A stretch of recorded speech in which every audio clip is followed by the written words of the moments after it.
या नेत्याला गाव बंदी, याला इकडे तिकडे जायचं नाही, त्याला तिकडे बंदी. काय चाललंय काय महाराष्ट्रामध्ये? अख्ख्या महाराष्ट्राचा सातबारा ह्यांच्या बापाच्या नावानं केलाय. आणि याडपटा आमच्या मध्ये नको पडू तू. तपला तू जाय ना तिकडे बेसन भाकर खायला. तुला कुठं आवडते? तुला हबू करता येईल.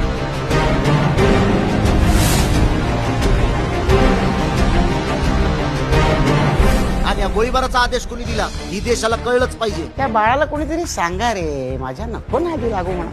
अख्खं आयुष्य आंदोलनात घालवलेला माणूस आहे मी. 70 वर्ष तू एकट्याने लुटलं ना, आणि तुला तर मी आता कसाच सोडित नाही.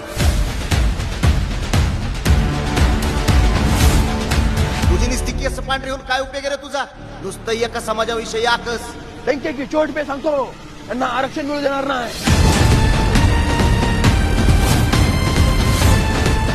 मी तर म्हणतो काही दिवसांनी ती भज्याची बी कागद गोळा करीन. आता ते नुसतं पिशव्यान कागद घेऊनच फिरतोय आता. ते भाषणाच्या कागदांची पिशवी मी माझ्या सोबतच ठेवतो. तर सुरू झालं एकदा की मग एक एक कागद काढून त्याची सुरळी करून काय तुम्हाला देईन ना.